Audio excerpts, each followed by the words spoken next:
There is only one person in drag in the entire show. He's behind you. So he's basically Scottish drag queens, like child-friendly drag queens. I can't believe it. But it did make me feel really warm and fuzzy, and then it made me feel very bad. But before that, it made me feel warm and fuzzy. That's kind of our brand, right? It's very much off-topic and on-brand. We do have the mature one, the giggly one, and the Scottish one. Guess which one is which? They have sing-songs and throw sweeties out to the audience, and they break the fourth wall with alarming regularity. I didn't think so. I think so. Wait, what? No.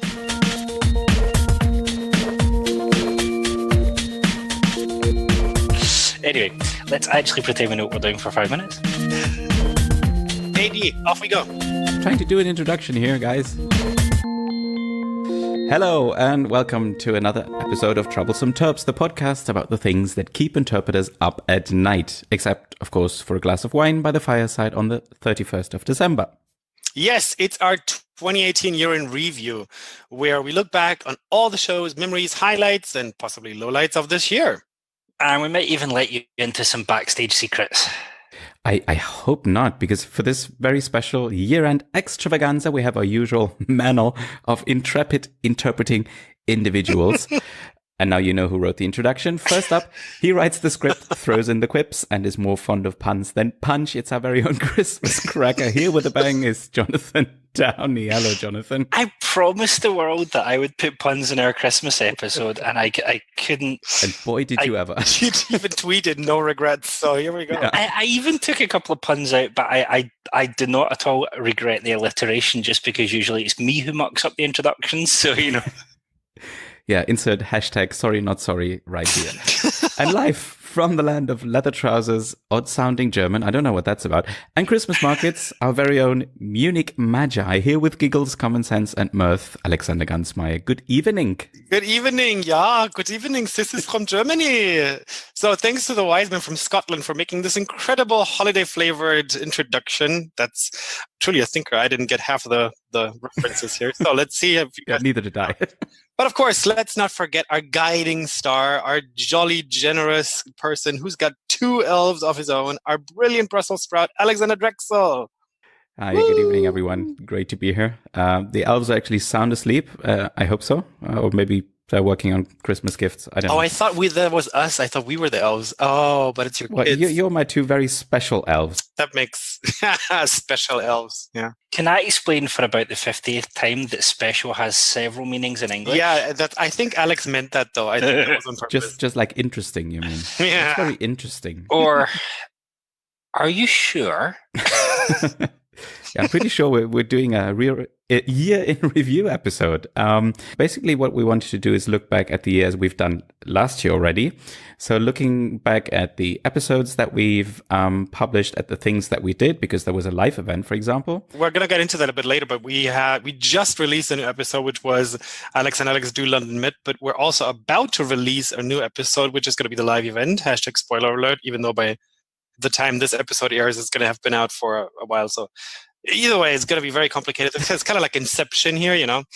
Yeah, it's like time travel. Exactly. It's kind of like time travel. I do remember thinking back at the very first episode, thinking, how many people are actually going to listen to this? And I had found like, if it being the kind of thing where you get an email from your mum saying, I listened to your podcast, really good.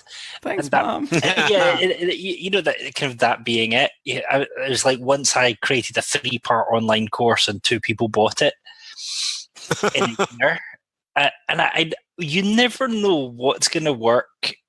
And it just seems to go from strength to strength. It's incredible. I just really wanted to take a moment to thank all of our listeners for sending in the most amazing comments.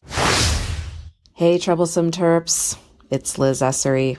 Thank you guys so much for all of the fantastic content that you put out on the podcast this year. I especially loved the collaboration that you did with Vocal Fries podcast, and I really, really enjoyed the Ask Us Anything episode that you did. I think that you have a great way of addressing real challenges with honesty and also humor. I think it was one of the Alexes on that episode that said something like, interpreters are artists in that we make it look like we know what we're doing. And any podcast that starts out with a pun about an Italian sea, it's going to be fantastic. I'm raising a glass here on the other side of the pond to you guys. Happy holidays. You guys are the best. We couldn't have done it without you. This is going to turn into like an Academy Award speech, but it's true. It's true, though. It's true, yeah. And I love the fact that we're officially a manel, but we're an okay manel. Yeah. Although we did get some feedback on that, so maybe we have to think about that at some point.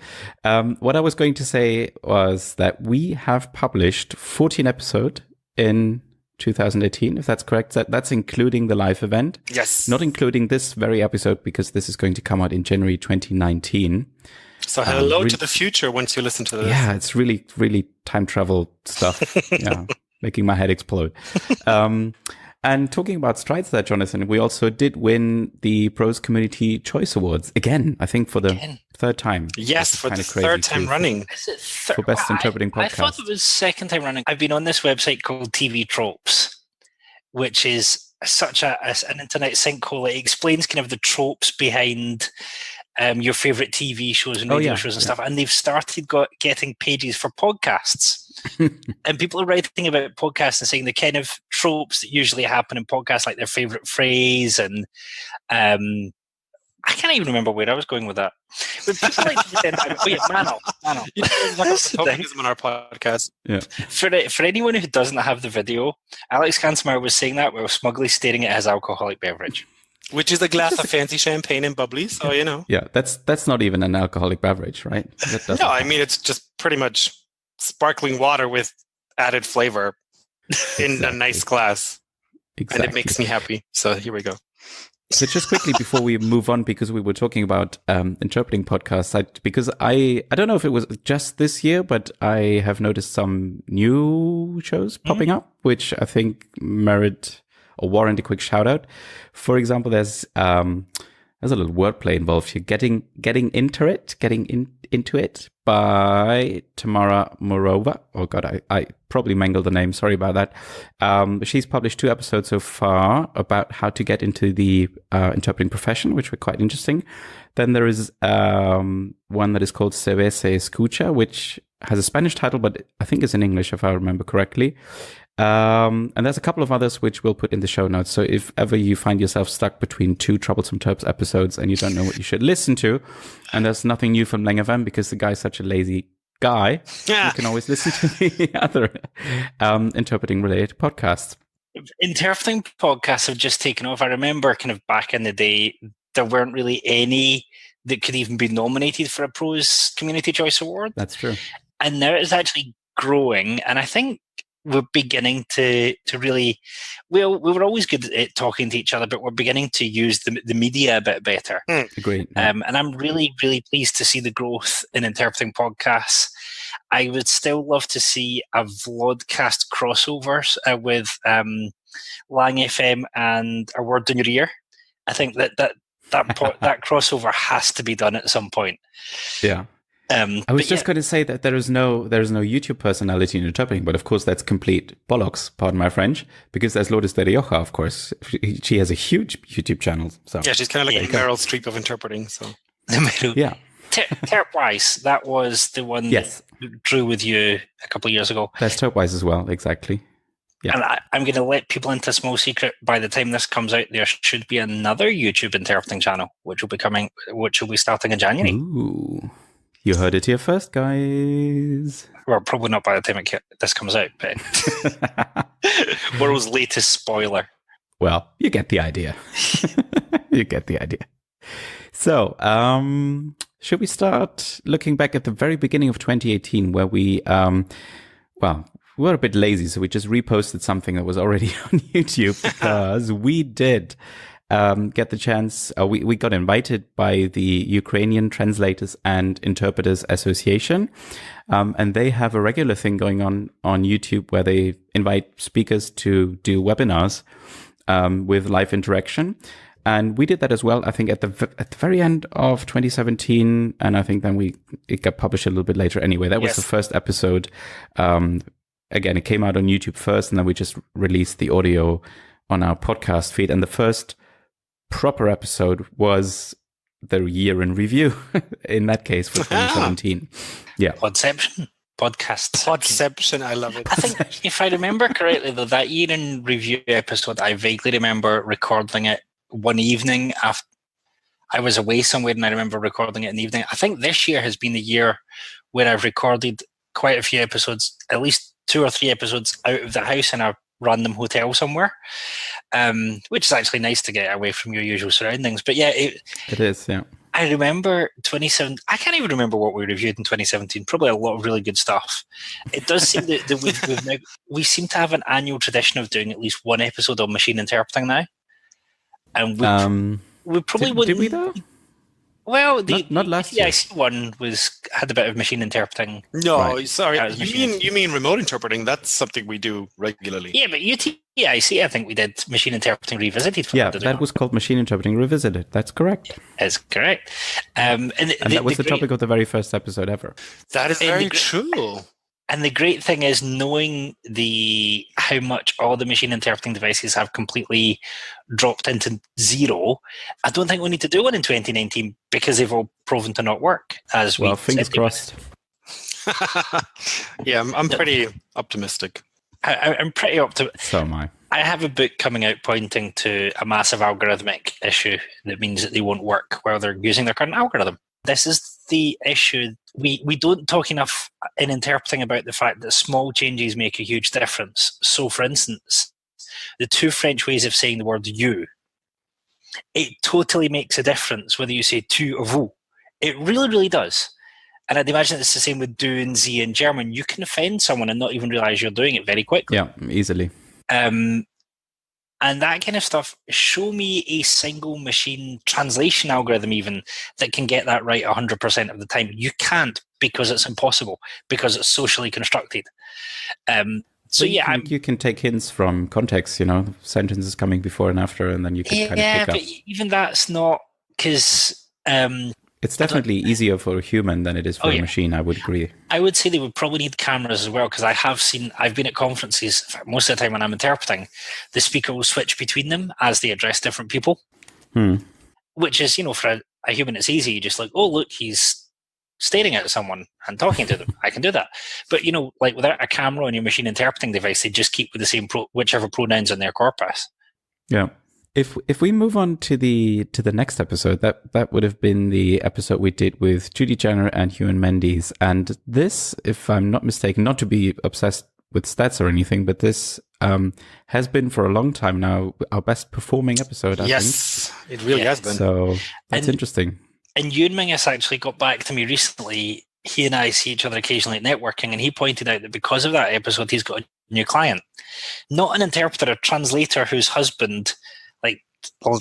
kind of referred her to it, I think. No, sorry, it was a translator who listened to it, who then referred her husband to it, and he's now picked up a new client. Mm-hmm. And I think this is brilliant because we underestimate, and I think interpreters underestimate the power of the people that you know. It's not just about, who can you get to cover Italian at some conference. We all know experts in different things, and we should be referring people around. And Ewan was actually absolutely over the moon. And I think I can see why that episode's been downloaded so often, because there's an awful lot of both very practical and very strategic stuff there. I remember Alexander Gansmeyer saying, it sounded to him like he and Judy were having the practical, what do I do tomorrow conversation, and Ewan and I were having the high-level deep strategy conversation at the same time. Yeah. Well, Judy and I were just very in sync in that episode. But I do remember that episode. It was actually a really good time just recording the episode. It was just a really good vibe and everything clicked. But also, I think we really, for the listeners, provided a lot of, Judy and you, and they provided a lot of really actionable insights, which I really always appreciate. Yeah, I think I will be going back in the new year and listening to that episode and changing my New Year's resolutions. Maybe we should do more like business related stuff. I don't know. I think we should. And my thinking, and I know there are certain other interpreters who agree with me on this is that some of the best business advice comes from outside of our industry. Mm-hmm. People who you have to sit and spell interpreting to tend to know business better than interpreters because we're not naturally entrepreneurial, most of us. So it's always good to chat to people who, you know, I went to an export event recently, meeting people who are selling widgets or alcohol with widgets in it. It was a Scottish export conference. What else are they going to be making? No, but there were people making and selling all sorts of things. And the way they went about it, you think these guys actually know something, and that they weren't afraid to play with stereotypes and stunts. And I was like, there's something in this that maybe interpreting takes itself a bit too seriously, and we need to start pulling off some stunts. And, you know, the only profession approved by Nicole Kidman. I love it. That sounds good. How did you know Ewan, by the way, Jonathan? So I've met him a couple of times at local business networking events. And someone asked me recently, you know, how do you meet all of these amazing people? I said, I have a single tip to massively improve your business and your mental health. 3 words, leave the house. Yeah, exactly. Yes, so I met him at a really informal networking event, and then I met him again at a really busy one. And yeah, he's a really good guy to know, actually. And, you know, we all know how all of us met Judy, because Judy is like... She's Judy. She's famous. Everybody knows Judy. Judy and Dagmar. And she knows everybody. That's the crazy thing. She really does. I love it when you meet people and they say, have you met his ones? It's like, no, I thought they were far too important to even know my name. Yeah. Starstruck. Talking about Starstruck, that is a nice segue. The next episode well that we did done. Oh, thank you. The next one was the first crossover or collab, as the YouTube kids say, with the Vocal Fries, which was a lot of fun because I think I was the one who introduced Megan and Carrie to this bunch. Or had any of you listened to the podcast before? I hadn't listened to it before, but looking through their topics, I thought they've really got something. And I went back to that episode recently and wrote a post about accent shaming and interpreting. Yeah. And was amazed at how diverse the responses were. And I started thinking, actually, maybe we need to go back to the kind of things the Vocal Fries are saying and realizing that, you know, some things that you take for granted are actually not nice. Yeah. What you mean?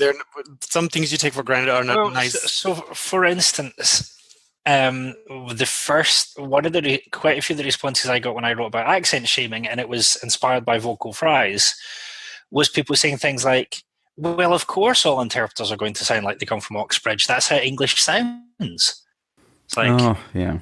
Really? No, or they'd never seen that saying to people, you have to lose your accent, could in any way be discriminatory. Yeah. And I'm like, well, and it is fascinating the different responses that people came back with, and I think there's a lack of awareness in interpreting as to the sheer diversity of the events that we work at. And there is no matter what anyone tells you, there is no such thing as a standard accent at most conferences. The world is not run by Oxbridge graduates and Ivy League people anymore.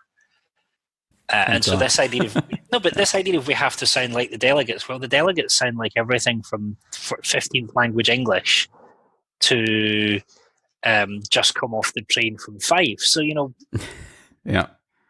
No, I completely agree. And probably just to clarify for those who haven't listened to the episode, first of all, shame on you. It's still there, so you can just go back and listen to you. And those of you who don't know the Vocal Fries yet, it's a podcast about linguistic discrimination. So they tackle all kinds of things as, for example, vocal fry, which apparently drives a lot of people up the wall. Which is great. When women use it. But of course, everybody uses vocal fry to some extent. So there you go. Yeah. But really do take a look at the Vocal Fries podcast. They have very interesting guests, very interesting stuff about linguistics in general and linguistic discrimination in particular. And I think I just listened to one of their most recent episodes and they've just crossed the 100,000 download or listen. Wow. That is so crazy. Congratulations. But yeah, they're doing very well. They've really deserved it. The whole episode was just great. The topic was good. It was a lot of fun. Great. But the two girls, like, they're just amazing. Like Carrie and Megan, they were they're just lovely people. It was just a joy to chat with them. So go check them out.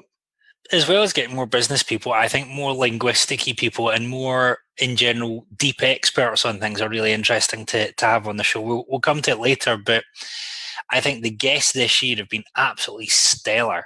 Yeah. Just one quick remark. I do, if they listen to this show, I don't know if they do, but quick shout out to Lingthusiasm. I don't know if you guys know this podcast. It's a podcast. I think the tagline is a podcast for people who are enthusiastic about language and linguistics. And it's Gretchen McCulloch and Lauren Gorn. They're both experts in linguistics, very entertaining people, and they really managed to pull off a podcast about linguistics, which is very informative and very entertaining. And apparently they have merch. Yeah, they have great merch, by the way. Yeah, people keep but if they're listening, I want to do a crossover episode with them. Shout out! There are quite. I've now begun to discover podcasts. Welcome! Welcome to the world of tomorrow. Well, there's one I'm going to start listening to, and I'm realizing that a lot of the future of podcasts is in crossover episodes, and sometimes the ones that you look at it on paper and you go, that doesn't make a lot of sense. But my kids have gotten really into, rather than a podcast, they've gotten really into a YouTube channel on domino rallies. It's like this 20-year-old lady who sets up domino rallies, and she'll do crossovers, and you go, yeah, how's that going to work? But actually it works. And I think... Well, you have the white dominoes and I use the black ones. Let's do a collab. Oh, boy. Womp womp. But oh boy, the domino community are going to seek us out and knock us down one after another. Yeah, perfectly in time to music. That reminds me of Domino Day. It was my favorite thing when I was a kid. Right? It was amazing. I loved it. Yeah. Maybe that's just the German OCD thing. You know, like everything. They actually do. They still have Domino Day. Germany are like the world leading domino people. I thought it was the Dutch, actually. But it is the Dutch. Come on, Linda de Mol was like the hostess. Like she's the Dutch. She was, yeah. The Dutch lady.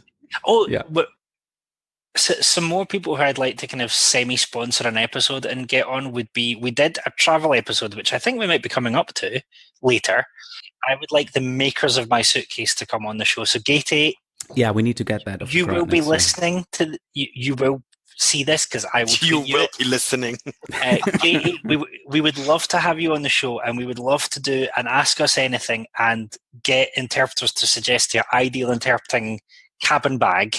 Yeah, and get the Gate 8 guys on the show to talk, or ladies, whoever's in the office, get them to talk whoever's through, available, like, really, their process, and the. Well, you had your Gate 8 bag in London for the live event, and I thought it looked. I mean, I saw it online and thought it was great, but seeing it in real life, it was quite impressive. Because I'm a real bag nerd, and I can really, just love bags. I once got taken to the side by security at Edinburgh Airport because there was something they didn't recognise in my luggage. And, the tray comes along. And was it Iron Brew? No, the lady on security... It was a deep-fried Snickers bar. The lady on the kind of bag check scanned the barcode to get the picture up, and she looked at the picture and she went, "Oh, they didn't realize it." She said they didn't realize that you were traveling with a travel iron. I was like, "Well, I'm in Edinburgh. They don't know what an iron is." The famous travel iron, yeah. Oh, we do love it. That was a nice bit. We can end up with a Troublesome Terps site like branded travel iron. Well, I can just, if people have a travel iron, please do get in touch. I'll send you stickers that you can put on your travel iron. That's right. That's better. Or we ask the Gate 8 guys if we can get Troublesome Terps branded interpreter luggage. Yeah, that would be nice. That would be sorry. Okay, sorry. Just Crazy. imagining this nice logo on a black suitcase. Anyway, let's move on to the next episodes, actually, because this was a 2-punch. Right. This was actually like a quadruple punch. Yeah. What was this about, Alex? Do tell us. This is actually like a double whammy of the professional associations. So first off, we had Corinne McKay and Sarah Griffin Mason. Who's now Sarah Bauer Mason. That's right, Sarah Bauer Mason. We were talking to them about associations, which obviously is the ATA and the ITI. And then right after that, we had another professional associations double whammy with Karen Walker and Sarah King from the VKD, the German Associations of Conference Interpreters, and the German chapter of AIC. So that was actually one of my favorite time periods, if you will, because it's not necessarily okay. Do explain, Alex. How does that? I just really think, and I think we've been good at this, so, pat on the shoulder for ourselves, but I think we've really been very good, the three of us, at underlining how important professional associations are for the profession at large, and also what you can do for the associations and what the associations can do for you and maybe cannot do for you, because they can't do everything. So I think that's something that we've been very vocal about without the fry, but I think it's really important to talk about that. And I think we do, and I think those two episodes absolutely helped, and it's also reflected in the stats if you're curious. I think also. So you mean the association's got a lot of new members, right? Absolutely, yeah. Yeah, you were on commission with that episode. It was £5 now. I think one thing that struck me with the association episode, and this strikes me whenever I talk to people from any association, is every association really has the same issues, and also we're all on the same team. Yeah, absolutely. It doesn't always feel like it sometimes, because I know there's always inter-association stuff, but we're actually all trying to do the same thing, and each association has different strengths and weaknesses. The ITI and ATA episode really showed me the difference between the scale that ATA can get, because they're in the US where everything is large, and that's very true.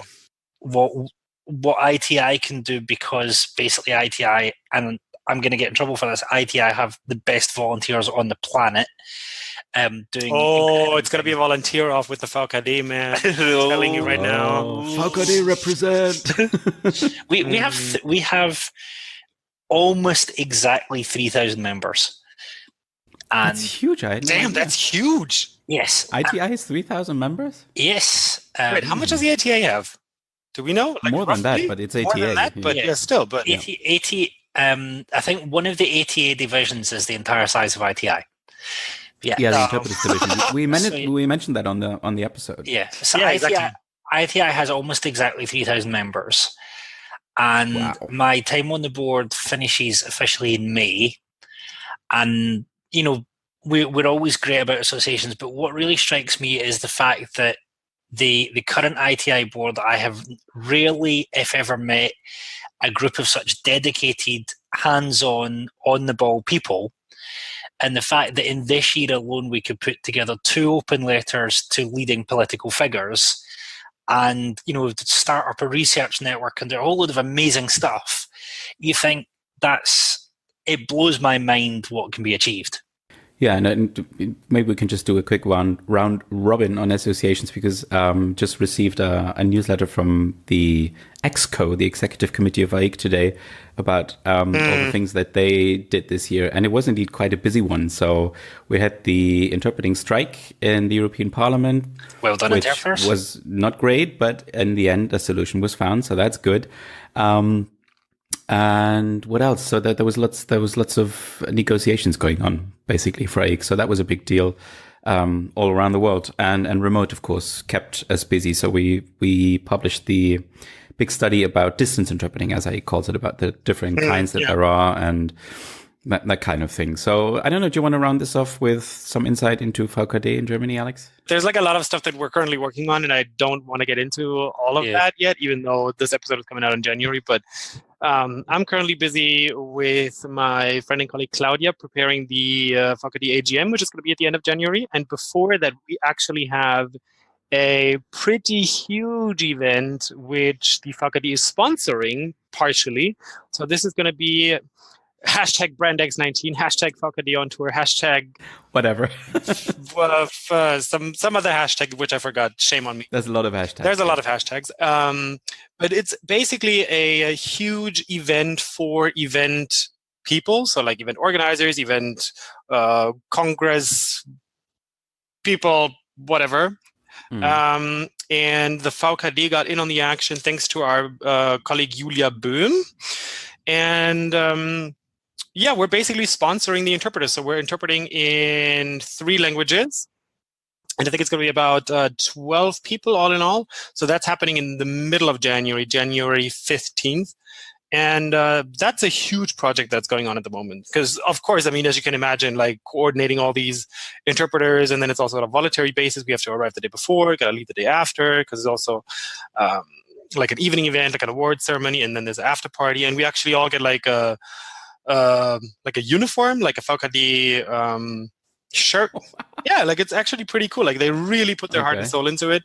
So it's obviously too late by the time this episode comes out, but do follow the VKD on social media because we post really fun stuff, really cool things. No, but I mean, it's really great to see all the stuff that is going on in the professional associations, and that actually makes me feel a little bit proud, I think, which, by the way, is a segue to the next episode, which was all about feelings and emotions. This was the episode that we did with Caroline Lehr, who I have known for a few years now. We always ran into each other at CUT conferences. So we got to talk about her research work. And at some point I thought, well, this could actually be a very good topic for the Troublesome Terps. So we organized that. And that was really, it was slightly different, sort of a different feel, a different vibe, maybe somehow, I don't know, maybe a little bit similar to the one that we did with Justine Mason last year.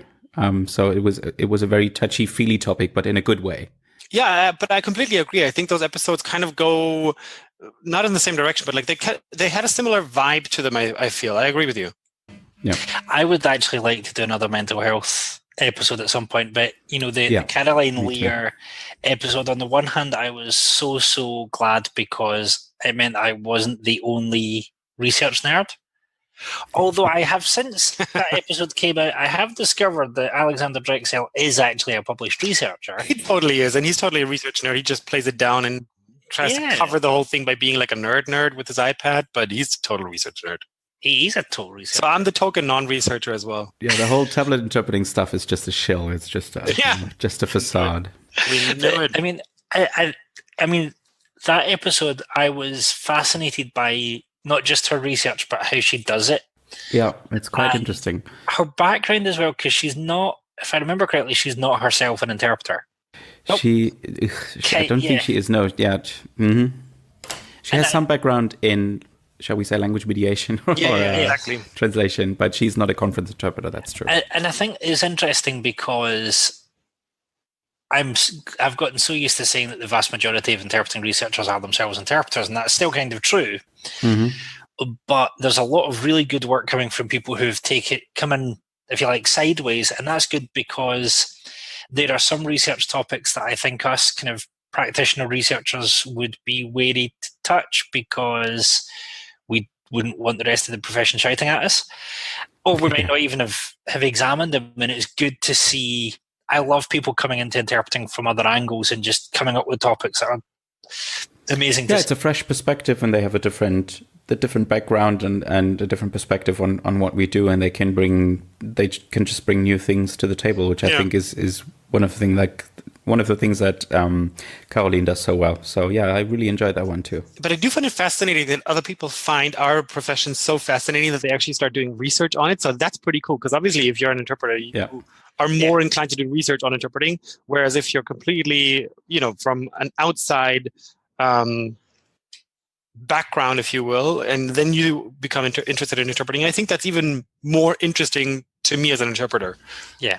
You mean it's flattering in a way? It's also flattering, of course. Yeah, absolutely. Fair enough. Yeah. It would be lying if I said that wasn't true. I did have someone come up to me a few months ago at a business networking event and say, so what can you actually research about interpreting? And my answer was, where would you like me to start? I said, we've only been doing this for about 50 years. If you can imagine a question, we don't have the answer. That's where we are in interpreting. Literally any question you want to ask, the answer is, maybe. We don't know. Who knows? Yeah, sure. Apart, the only thing that we know for sure is neutrality and impartiality mean nothing. That could be controversial.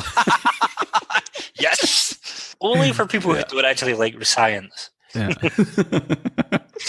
Yeah, in any case, it wasn't the only research-based episode that we did in 2018, and there will be more in 2019. We can promise you that. We've already lined up a few things in that regard. We went from kind of highbrow research to Jonathan and the Alexies go shopping with the travel episode. That's right. We went shopping for travel irons. The only thing that was missing from that episode, and I think we sounded like the biggest bag and gadget nerds ever in that episode, and I have since bought which we are. What are you talking about?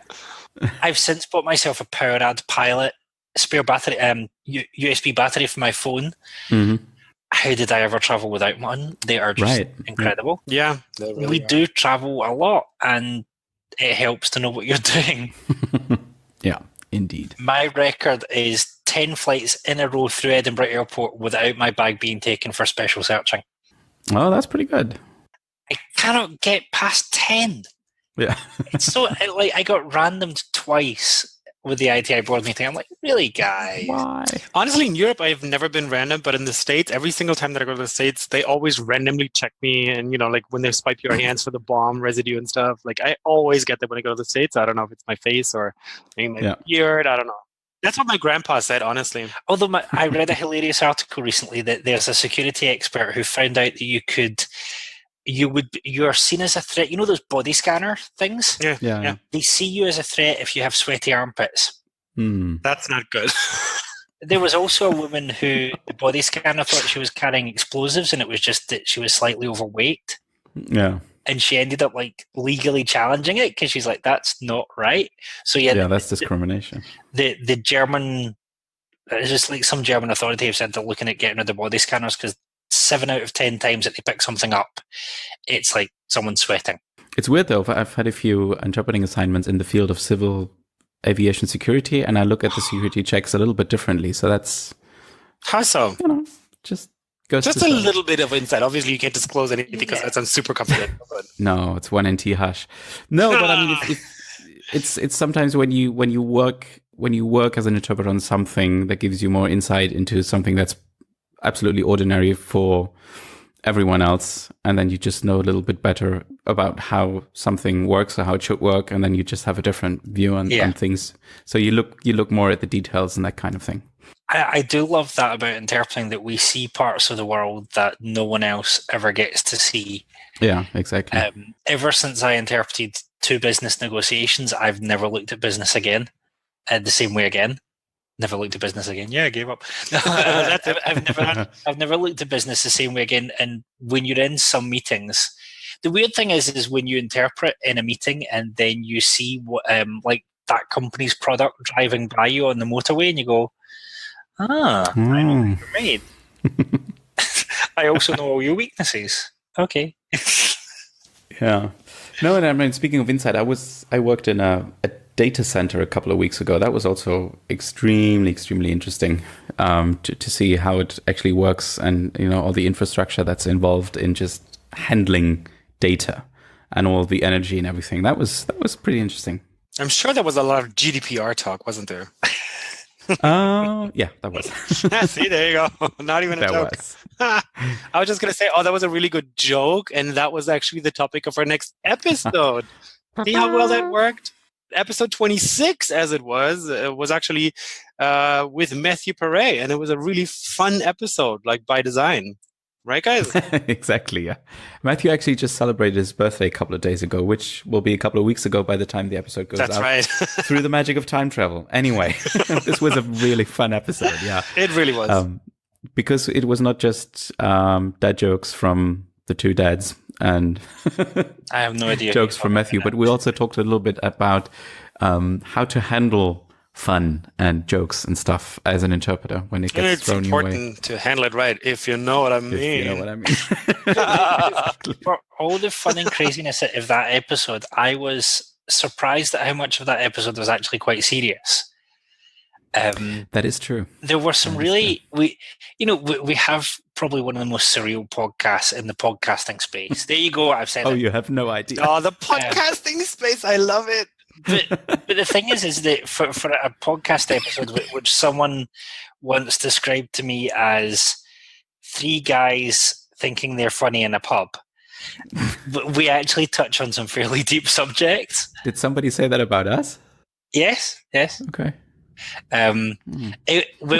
So this is the interesting thing, is that what people don't realize is when you're starting out with any endeavor like a podcast or whatever, or a YouTube channel, you get varied feedback, and it takes you some time to find your feet. I think this year is the year I think we really found our feet. We've only been doing this for 2 years. But we really found our feet this year, and we hit on some really serious subjects.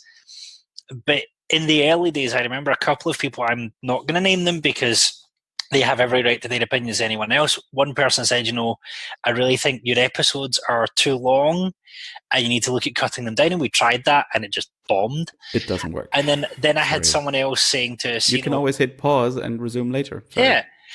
Hashtag sorry, not sorry. Well, I had someone say to me that thing of, it's difficult to take your podcast seriously because it just sounds like three guys thinking that they're funny in a pub. What's wrong with that, by the way? But I think this is the thing, because different things are going to appeal to different people. And there are some like highly recommended translation interpreting websites that I'm like, if you want, no big deal to me, and other people are just fawning over. And, I expect that there are going to be some people who come across Troublesome Terps and go, what? People who love it. That's true. And we're doing it for the ones who love it and for us, basically. Yeah, I know. Well, he said we're doing it for the people who love it and us. Yeah. That kind of says like we've given up on enjoying it years ago. Well, of course we wouldn't be doing it if we didn't. It's a job, right? It's a job like any other. Yeah, because we just do it for all the money that comes floating exactly. in. Honestly, we're pretty much through all the influencer marketing that we're doing. Yeah. If you guys went to the live event, you could see we basically just poured all the money into the pub, and it was like a Scrooge McDuck type pool situation. That was a live event. Wow. Yeah, seriously. We're gonna come back to the live event later. Yes. Yeah, we will. Let's just look into the next episode. Good call. I hate to sound a little bit narcissistic. Oh, come on. Please. We're doing a podcast, for God's sake. Touche, Alex. Touche. Right. There you go. But okay, let's do this again.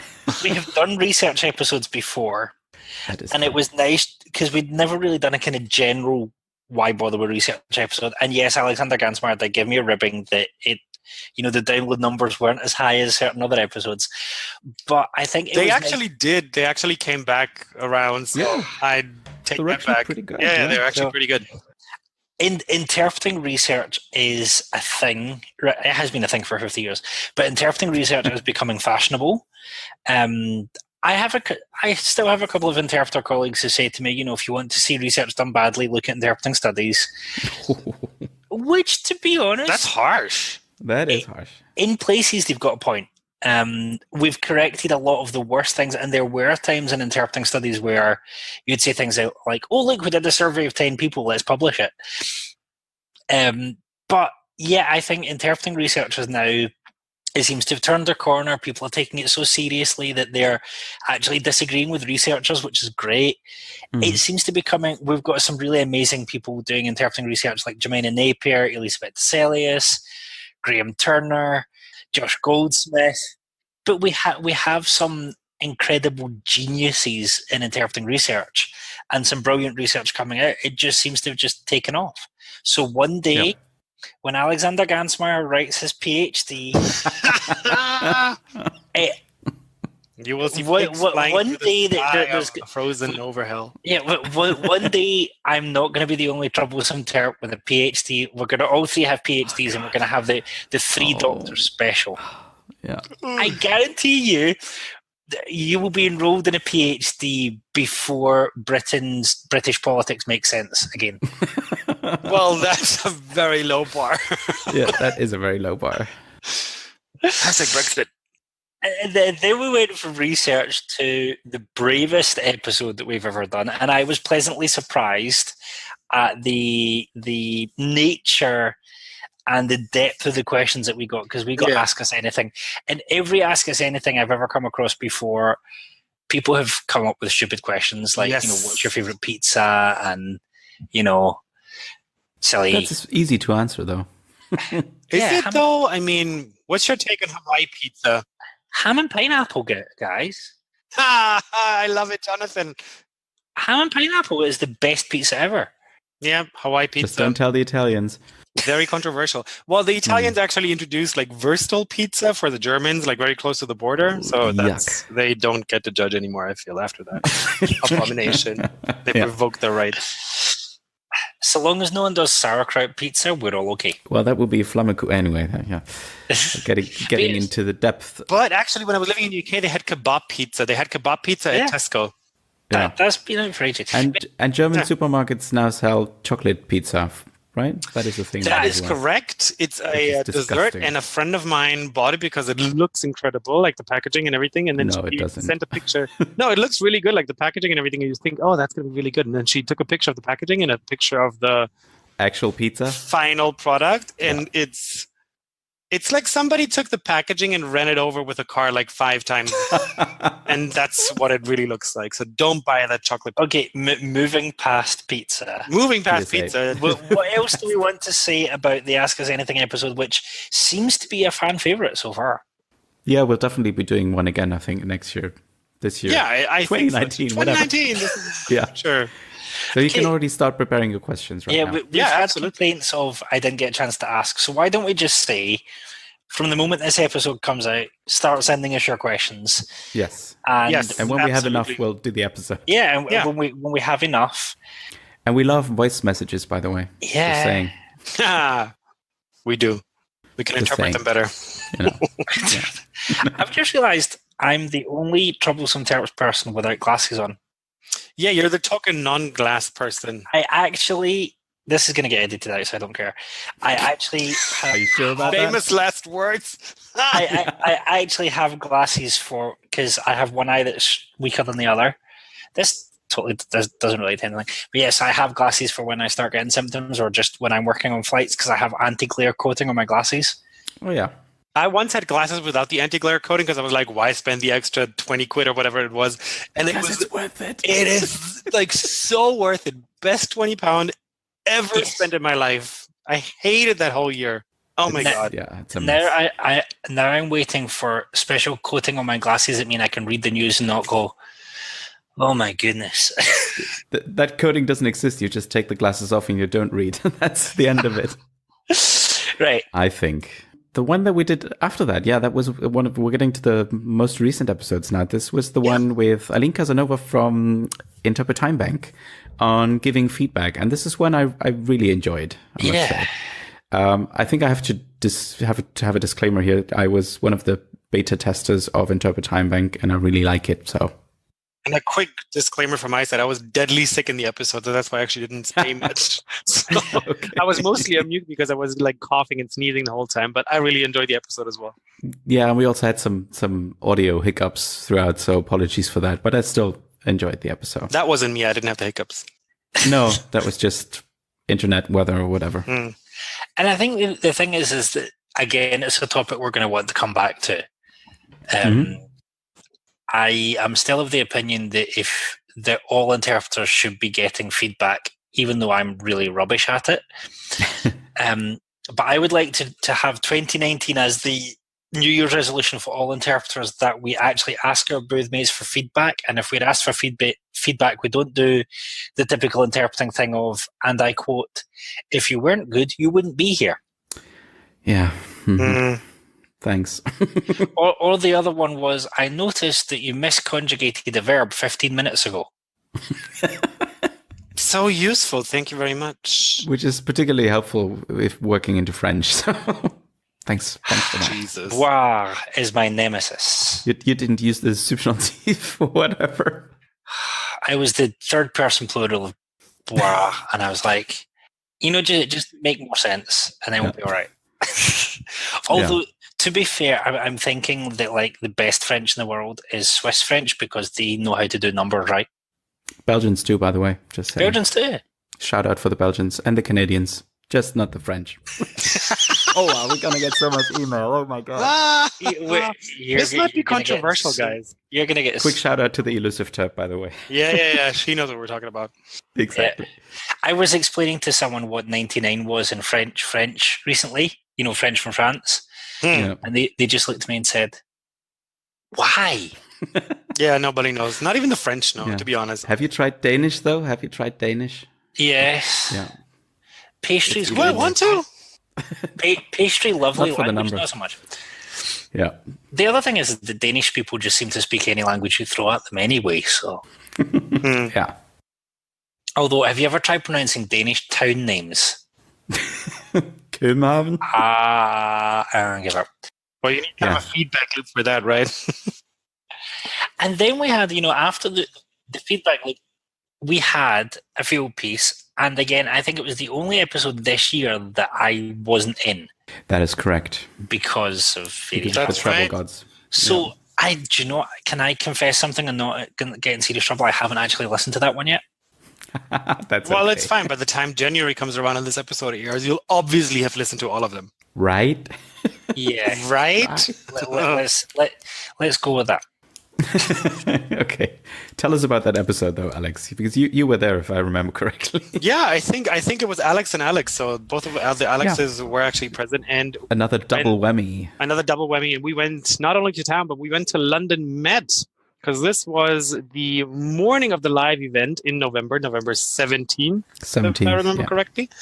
And Danielle Dayer, if I butchered that name, I'm very sorry. But she invited us together with Hugo, who was on our podcast before, #1NTHush. Yes. They made this episode happen. And so we basically went to London Met to their MA conference interpreting. And the students did another AMA with us, another Ask Us Anything, Ask Me Anything type episode. And it was really, really good. I was actually very impressed with the quality of the questions that we received from the students, especially because they're new students who started this year. There were also a few former students and a few more experienced students in there. But the majority of the people that were there asking the questions were new students starting last year in 2018. They did have very good questions. They did. And for us, it was also a good opportunity to test all the equipment that I schlepped, not through the channel, but underneath the channel on the train. So you can listen for yourself on the feed and convince or judge by yourself if the quality was good. I think so. And I think it was really good. The questions were really good. And I think if you get good questions, then you usually end up with pretty good answers. #interpreting research. Yeah. We did get some nice feedback on Twitter as well. Yeah. Quite a few people said that they really enjoyed listening to the episode. That's great. And I think you had kind of an ersatz third Troublesome Terps. I think Hugo came in and helped us out. Hugo has been on the show before.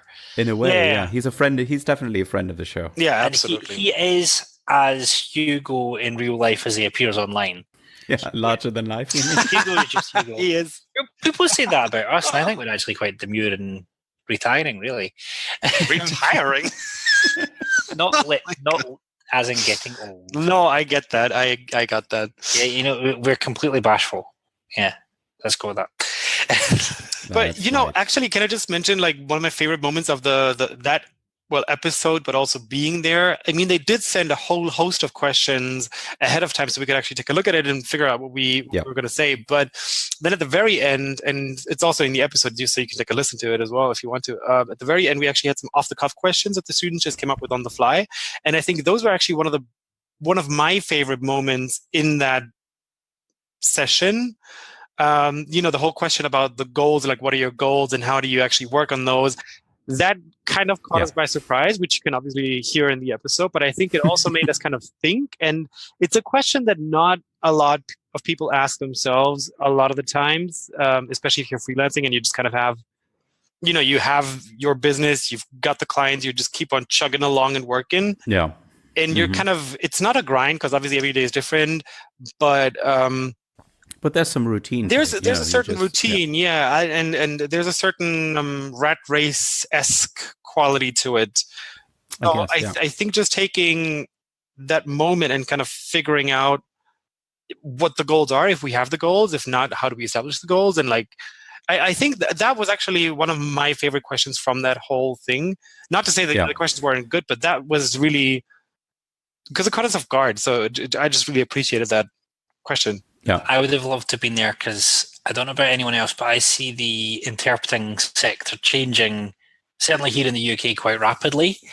And I have a feeling we're going to see something similar in mainland Europe, in that it used to be in the UK that you could kind of establish yourself just sitting passively and waiting for work to come. Yeah. And you could, network with other interpreters and schmooze the agencies, and you didn't really need to do marketing as such. And the profession itself didn't really need to do marketing or PR as such, because there was such a lineup of clients that already knew what interpreting was, and they knew what they were buying, and it was all there. Certainly in the UK, and I think even from what I was hearing from some of my colleagues in Paris, that's beginning to shift. There's a realization that some of our traditional markets are either stagnating or certainly not growing to the pace, with the same pace of, that the universities are bringing out more interpreters. And so there's a realization that we need to look at winning new clients, not just, new clients that we haven't worked with before, but new clients who might not have even worked with interpreters before. And I think this, talking about goals, talking about where do you want to go, talking about what do you think is going to happen, that's really important for us to look at. Maybe we should get like a business planning or strategy person on. Because certainly from my point of view, I would agree with Barry Olsen's take that we can't just assume that interpreting is always going to be the way it's always been. And I do think we need to start thinking about, I was told when I graduated that as a conference interpreter, you would never get enough work in the same area to be a specialist. I'm now seeing increasingly, I'm seeing interpreters selling themselves as specialists. And I'm seeing interpreters going, well, for the sake of marketing, I'm going to have to target a market. And so I'm going to have to be a de facto specialist in that. It's going to be interesting to see, even in the next year, how interpreting changes. Certainly my business strategy is very much focused on, there are 2 or 3 segments that I want to nail down, and they're the ones where I'm looking for work from, because I see that if I don't do that, I just simply won't get enough work. But it sounds a little bit counterintuitive. If, I would have thought it's maybe the opposite, that you have to be more of a generalist to... I don't know. Well, actually, no, I agree with Jonathan, because in Germany, that's a big trend at the moment that people, especially in the associations, start calling themselves as specialists for like 5 to 10 topics, give or take.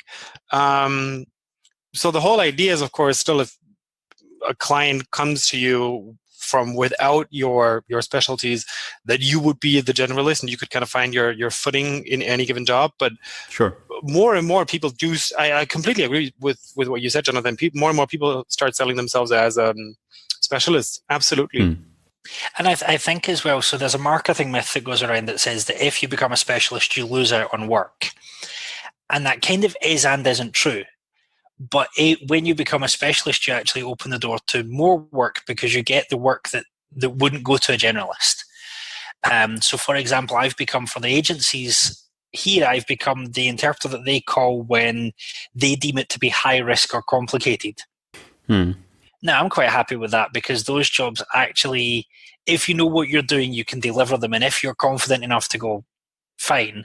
So, I might get sports interpreting, I might get high-level business negotiations, or I might get what they deem as super technical. And it's fine, because I know if they're calling me for that they've got an understanding of what needs to happen for the job to be delivered, which is great.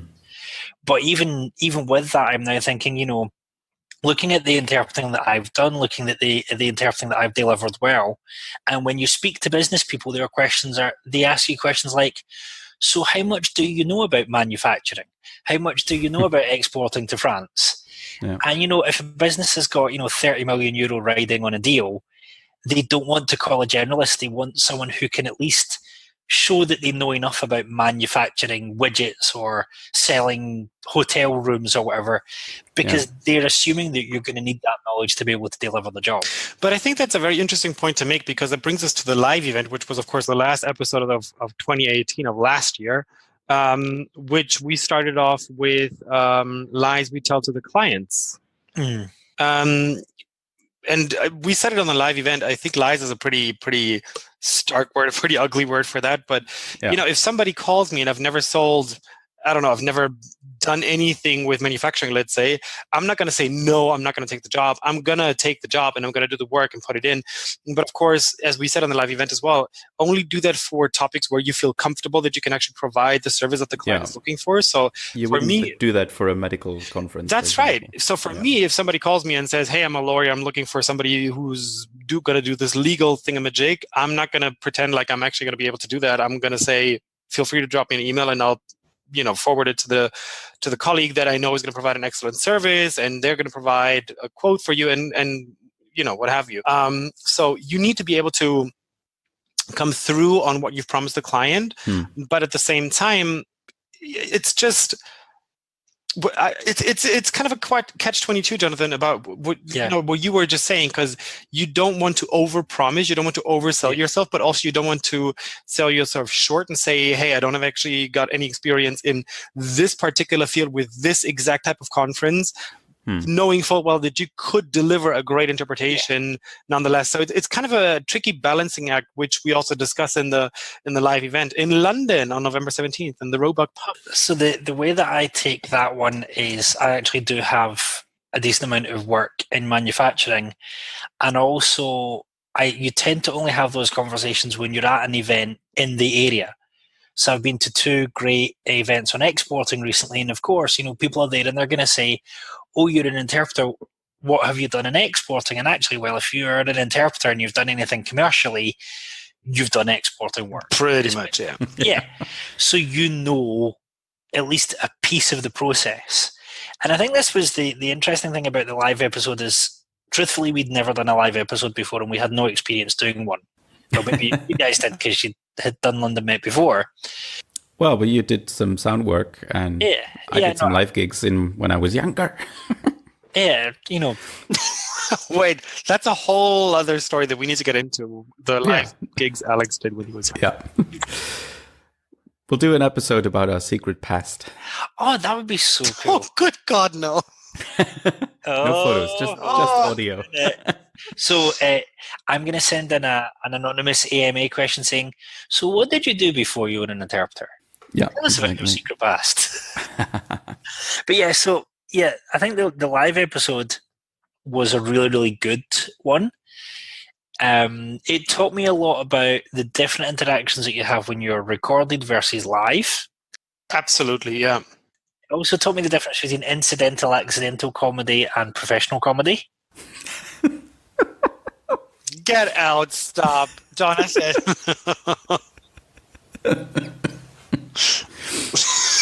To continue. He's not. He's just going to let that hang for comedic effect. I'm just going to let that. No, it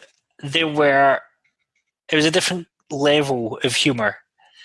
But yes. So in the second half of the live show. Yes. Can we get the script up? No, actually, the thing that made the live show work for me is we had a really good audience. Yes. And I hate to say this, but my favorite part of the live show was after we'd gotten through the adrenal rush of recording to get to sit and chat to people who actually listen to Troublesome Terps. And even there were even some people there who weren't interpreters. And I was like, okay, how much explaining are we going to need to do here? Yeah. We did that at the very beginning of the show, though. Yeah, we did. Badly explain your profession. Badly explain, we sit in a box and talk. Podcasting as well. Yeah. No, it was definitely a really great event, and I would really like to do it again at some point. The question is where, when, and how. But I would love a live show with guests. I think it would just lift it that little bit. Yeah, completely agree. And we had this discussion on Twitter a few weeks ago where we talked about an event that was an online event though, but maybe we can get it off the ground in real life somehow, with researchers and stuff. Yeah, I would love to see a conference that brings researchers and professionals together and lets the professionals quiz the researchers. Mm-hmm. I also had this crazy idea, which put it in public, and someone has taken me up on it. I'm not going to mention it because it may work. But this idea of I would love to get all of the kind of interpreting influencers at the same event, and just That's what I mean. Just let people lob questions at them. That would be very cool. I would be all for that. Yeah. But maybe we can hijack another conference for that. Maybe we can use the bar camp, which is coming up in in March in Hamburg. There's the IT, and the ITI conference. And then there's also the ITI conference. So I'm sure there could be an event out there that would allow us to hijack like a session or two. I also I'm really sad to say this. I have to go to South Africa in September. The sacrifices you make for the greater good of the profession. Yeah, for the interpreting space. Actually, for the research space, you have no idea how sad I find that. But it's got to be done. You're going to have to share your experience on the podcast space afterwards. Yeah. Do give us a field piece or something. Oh, yeah. You'll be our South African correspondent. Yeah, podcasting from the back of an elephant. I love it. I think that this year has been... I don't think we've had any real downer moments this year, although I have to say that I have one coming up, yeah. Yeah, I was going to say my thoughts are still with those affected directly or indirectly by the attack in Strasbourg. Mm-hmm. Yeah. It brought back a lot of horrible memories from previous attacks as well. But I love how, I think it was Alexander Gansmeyer who put in the show notes to see interpreters check in on each other. That was Alex, yeah, that was Alex D. Yeah, I wanted to talk about this for a moment because as we record this was a week ago. I don't know. Less than a week, yeah. Doesn't feel that long ago. And as many of you probably know, the plenary meetings of the European Parliament take place in Strasbourg. So there's this whole traveling circus, which is a different topic altogether. But anyway, it means that last week during this plenary meeting, there were a lot of interpreters in Strasbourg for work. And that means that a lot of people were worried about friends and about colleagues. And the way this started for me was that a friend and colleague sent me a Twitter message and was asking, Alex, are you in Brussels or in Strasbourg? And the way that the question hit me, I thought, oh, something must have happened. And so even before replying to him, I just checked online and saw that, this was just minutes after the whole thing went down. And I saw on Twitter that apparently something had happened in Strasbourg in the city center. And I got back to him and said, no, I don't usually travel to Strasbourg. Thanks for checking in. And then it took me, I think, maybe 30 minutes to realize, oh my God, I know a lot of people who are in Strasbourg right now, interpreters, journalists. And so I started, getting my phone out and checking in with people where I thought or could assume that they were in Strasbourg. And for me, then I saw people posting on Twitter, I'm in Strasbourg, I'm fine, I'm with a friend, I'm in a colleague's hotel room, or we are in a restaurant at this point. And I've had good friends who were locked in a restaurant for security reasons, who couldn't get out, and who just replied to my WhatsApp message, I'm fine, I'll be in touch later, I need to save my battery, and that kind of stuff. So it hit very close to home. But what I found so great about this was just to see interpreters checking in on each other. Yeah, that was really, really touching. I mean, this is the thing. We have a profession where, we sometimes disagree with each other. We sometimes work in different ways. We come from all different backgrounds, but an interpreter is an interpreter no matter who they work for, no matter where they work. We're all interpreters. And I'm really grateful to be in a profession where I know if there was an attack somewhere where I was, family would check in, obviously, but some of the first people to check in on it would be interpreters because we've got each other's back. Yeah. Yeah. Indeed. Not just in the booth, but even outside. I thought that was really nice, even on Twitter, just to see all that outpouring of love and support for each other. And just checking in, just being there, just saying, hey guys, are you all okay? I think that was really nice. Yeah. And for those who want to read a little bit about what that felt like on the inside, on the very, very great Interpreters on the Run blog, which you should be subscribing to anyway. They were in Strasbourg, both of them. It's two Italian interpreters who are married and who have a great blog, as I said. They described the situation of being locked in the parliament, and then what the whole situation felt like. So we'll put the link into the show notes, and then you can read that post, which is really lovely. And the weird thing was that just a couple of days before the whole thing took place, Lourdes de Rioja, who we already mentioned today, and Matthew Perret published their annual holiday video, which is really nice, and which is also set in a restaurant in Strasbourg, which they didn't know, of course, at the time. But just moving on to a more happy place, if you will, you should definitely watch that video. That was really nice, and that's just to get that link back to Strasbourg there. Yeah, I mean, it says something about interpreting that we can do that for each other, and that we can find joy anywhere. I would hate.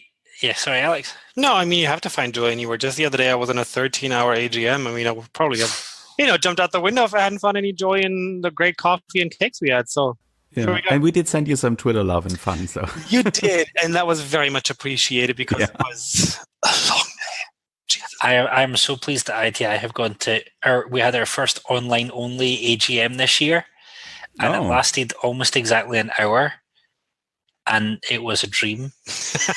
I have so much to say on that. Yeah. I will not. I did most of the ITI AGM for the first year ever. I managed to do most of the AGM with a baby sleeping on my front. That's hilarious. And I tell people, like, especially not so much with Emily, because I need to kind of spend more time with her on my front, but especially when they're tiny, you hold baby. Emily's always being held anyway. You hold babies quite a lot, and there's something fun about sending a serious email while a baby pukes up on your shoulder, or yeah. I once sent a 4-figure invoice in my scabbiest. Alex, so back me up on this. When you're carrying a baby, you wear your scabbiest clothes because they're going in the wash very quick. Yeah, or you just put a little towel or something. Yeah, I was like, I think I had like a muslin on. I had scabby clothes on. And I was sending a 4-figure invoice, and I was like, if this isn't what being a freelancer is about, I don't know what it's about. Yeah. Hashtag that life. Oh my God. I'm the token non-dad on the show. That is fine. We don't judge you. Oh, goodness. But I think people can tell it's been quite an eventful year. And Jonathan, I think you said in the very beginning that this was the year where we hit our stride. And I think I even posted a tweet with using more or less the same turn of phrase. So yeah, agreed on that. And I don't know if we want to do sort of I think you get by now what the big moments for us have been this year, including the live event and, some great guests, great episodes, great feedback online that we've gotten from people. So it's been a really, really good year. Yeah. And I think on the online feedback, we're actually going to be able to put in a little bit of Twitter love at the very end of the episode, because we did get some voice messages or voicemails or voice notifications, whatever you want to call it. Audio content. Audio content is the right word. And you can tell that we're professionals because we know the show. Yeah, super professional. By some of our lovely listeners. Hello, Troublesome Terps. Thank you so much for your podcast. I really enjoy it. One thing that I really liked from last season were the 2 episodes with Camille Collard, where she was talking about gender in interpreting and in conference interpreting. One thing that came up that was new for me was hedges. These extra words that that some people put into conversations to lessen the blow of what is being said and to make the communication more polite. Words like sort of, just, I wonder if you could. And so she talked about this, brought this up and said that women are often doing this Is it unconscious? Is it trained? Is it cultural? Where does it come from? That was fascinating. And thank you so much for having her as a guest. We also got some Twitter love just in writing. So thank you to every single person who took the time to respond to our kind of call to action, about what you liked in 2018 and what you liked about the podcast. Thank you so much for all the questions, for all the feedback, for all the comments, for all the content that you guys delivered. We really couldn't have done this without you. This being 2018 and the podcast. All of it. All of it. All of it. Just before we close the show, I didn't put this in the notes, but I wondered what are your wishes for the podcast or for interpreting in 2019? And do you have any New Year's resolutions ready to go that you want to share so that our lovely fans can keep us accountable? Well, I definitely have a wish, and I mentioned that earlier. I want to do a joint episode with Lingthusiasm. That will be fun. And I don't do New Year's resolutions, just in general. Yeah, I don't do New Year's resolutions. As easy as that. I did like the whole gym thing for many, many years in a row, and so that never worked. What? Sorry, what? Did I hear gin? Yeah, that's usually what it turned into, and that's why I just kind of gave up, because I was like, well, I'm going to do that anyways, so that's fine. Yeah, but I don't do New Year's resolutions, and I actually don't have a wish for the podcast because I'm looking at the slate that we have lined up for 2019 already. Oh boy! And guys, I don't want to, guys and girls who are listening or non-binary, whoever's listening, like, guys, we already have some stuff lined up all the way until June 2019, which is just mind-blowing. Yes. And yeah, that's my wish for the podcast is that all of that stuff works out the way that we've planned it to. Yeah. So it never works out in the order that we put it together, though. Which, even that would be totally fine. But the topics that we have, the guests that we have on, it's going to be awesome. Yeah, it's just going to be freaking awesome. So just stay tuned. 2018 was only the beginning, people. It was just... And we're always happy for new ideas. Yes, please. We've said tons of times that we started this not knowing how many ideas we would actually get, and the more ideas we do, the more ideas we have. But yeah, I think that I would love to see more crossover episodes. I would love to see interpreting itself reach out outside of our profession more. So my silly wish is that in 2019 the BBC will actually get the difference between an interpreter and a translator right. I think if we do that, we've basically done everything we need for PR. Yeah, probably. Knock on wood. And I think also, I just think, even seeing what we've got coming up, I would love to see us aim crazy high and try to get people on the show that you would think they'll never come on Troublesome Terps, don't even try. Because I must admit, I look at the guests that we've had on the show and I go, they said yes? They did. Really? So well, they caught the Troublesome Terps influenza. As a virus. But I would love 2019 to be the year where we have one show and even our fans go, you got who on the show? Like maybe we'll get Vin Diesel or Tom Cruise. Oh, God, no. Or, well, Angela is giving up her position as Angela Merkel. So, she'll have loads of free time in her hands. She's going to have like nothing to do in 2019. We could have Nick Clegg, although he works for Facebook. He probably already knows who we are. I would actually be really curious to have Theresa May on. No. I would seriously be very curious to talk to her for a variety of reasons. Why do you want to talk to a robot? That doesn't make sense. We could have, we could just maybe we should crazy invite Nicola Sturgeon. Yeah, she would be cool. I would totally talk to her. Yeah, I could listen to her for hours. It's just fantastic. So JD, don't you have any contacts? Come on, man. Nicola, if you're listening, we're up for a collab. Yeah, but we should totally aim for the moon high and land at the stars. Is that the saying? Okay. Kind of the saying, right? Right. We have to record some kind of ending. Yeah, we have to kind of finish this up. So Alex, I was hoping that we would manage to kind of make that into an ending. And it just didn't work. Okay. Yeah, no. Now we'll just have to start again for the ending. Well, this was a great year in review, I would say. And if you want to review any more of our year, let us know. Okay. And the Oscar for World's Most Awkward Podcast ending goes to... We can just do a fade out ending this time. Yeah, that would be amazing. Make it sound like we just did. I bet you I can come up with an ending on the spot. Because it's usually Alexander Drexel who does the ending. Yeah, I know, and we're totally lost without him. Alex, we need you. No, He's Jonathan, right there! didn't you just say you were going to do an ending? Yeah, I'm going to do the ending. Okay. And I'll get All right, you guys to say hang bye. on. I'm going to mute myself. It's going to be funny. Okay, wait to show faith in me. I'm going to mute myself because this is going to be funny. This is the biggest show of faith I can give you, Jonathan. This is going to be a great ending. You got this. We're not putting video episodes online. Okay. Ever. Troublesome Terps, the movie, with Idris Elba playing Alexander Gansmeyer. Oh my God, Oh. yes. Please. We're going to invite How Idris did you on the know show. that? Let's aim for Idris see. Elba. Yeah. I know. Anyway, so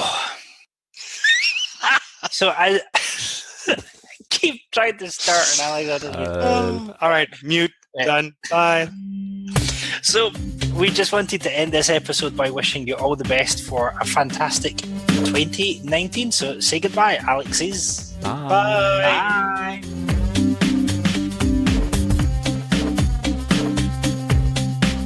Well, someone was saying to me, how come Germany bully everyone in the EU? And I felt like saying they don't bully everyone; they just know how to get stuff done. Yeah, I don't know. Have you heard of that airport in Berlin? Or the train station Stuttgart, or the Philharmonic in Hamburg. Or... What do you call a fish with no eyes? Oh, here we go. I don't know. A fish. My eyes are rolling back so hard right now. Oh my God, that was horrible. I love it. I live for bad jokes.